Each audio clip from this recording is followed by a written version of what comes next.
At night, your eyes adapt to the dark. Your pupils widen to let more light into your eyes. As a result, you can see dimmer objects and fainter stars. Now imagine you had pupils 1 meter across. You'd look pretty strange, but you'd also have supernatural eyesight. And that's what telescopes do for you. A telescope is like a funnel.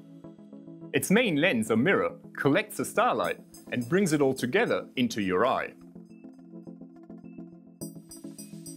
The bigger the lens or the mirror of a telescope, the fainter the objects you can see. So, size really is everything. But how big can you make a telescope?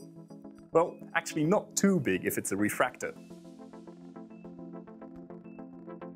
The starlight has to pass through the main lens, and so you can only support it around its edge. Now, if you make the lens too big, it becomes too heavy, and it starts deforming under its own weight. That means that the image will be distorted. The largest refractor in history was completed in 1897 at Yerkes Observatory outside Chicago. Its main lens was just over 1 meter across, but its tube was an incredible 18 meters long. With the completion of the Yerkes telescope, the builders of refracting telescopes had pretty much reached their limit. You want bigger telescopes? Think mirrors.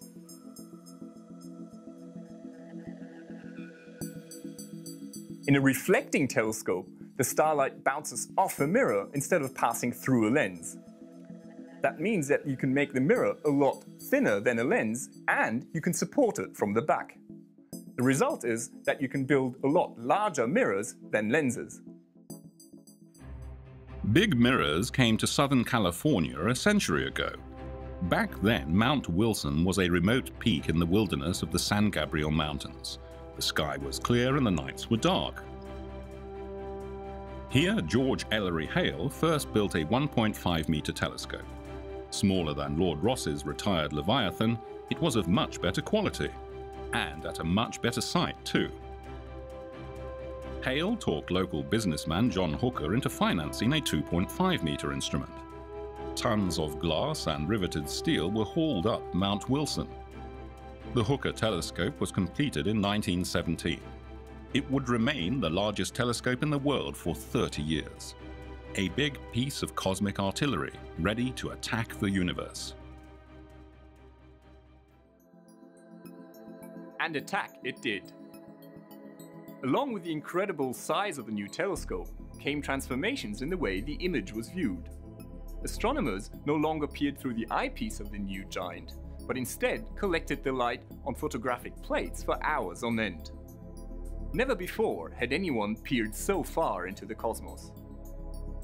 Spiral nebulae turned out to be brimming with individual stars. Could they be sprawling stellar systems like our own Milky Way? In the Andromeda Nebula, Edwin Hubble discovered a particular type of star that changes its brightness with clock-like precision. From his observations, Hubble was able to deduce the distance to Andromeda.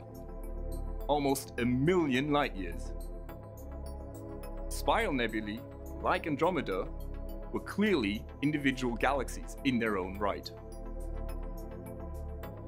But that wasn't the only incredible thing. Most of these galaxies were found to be moving away from the Milky Way. At Mount Wilson, Hubble discovered that the nearby galaxies were receding at small velocities, whereas the distant galaxies were moving away at a much faster pace. The conclusion? The universe was expanding. The Hooker telescope had given scientists the most profound astronomical discovery of the 20th century. Thanks to the telescope, we have traced the history of the universe. A little less than 14 billion years ago, the universe was born in a huge explosion of time and space, matter and energy called the Big Bang. Tiny quantum ripples grew into dense patches in the primordial brew. From these, galaxies condensed, a stunning variety of sizes and shapes. Nuclear fusion in the cores of stars produced new atoms: carbon, oxygen, iron, gold. Supernova explosions blew these heavy elements back into space, raw material for the formation of new stars and planets. Someday, somewhere, somehow, simple organic molecules evolved into living organisms. Life is one miracle in an ever-evolving universe. We are stardust. It's a grand vision and a sweeping story, brought to us through telescopic observations. Imagine, without the telescope, we would know about just 6 planets, 1 moon, and a few thousand stars. Astronomy would still be in its infancy. Like buried treasures, the outposts of the universe have beckoned to the adventurous from immemorial times. Princesses and potentates, political or industrial, equally with men of science, have felt the lure of the uncharted seas of space. And through their provision of instrumental means, the sphere of exploration has rapidly widened.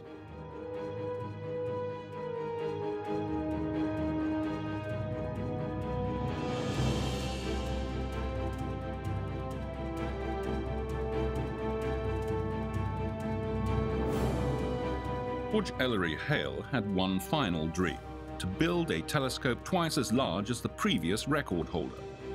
Meet the grand old lady of 20th century astronomy, the 5-meter Hale telescope at Palomar Mountain. Over 500 tons of moving weight, yet so precisely balanced that it moves as gracefully as a ballerina. Its 40-ton mirror reveals stars 40 million times fainter than the eye can see. Completed in 1948, the Hale telescope gave us unsurpassed views of planets, star clusters, nebulae, and galaxies. Giant Jupiter with its many moons. The stunning Flame Nebula. Faint wisps of gas in the Orion Nebula.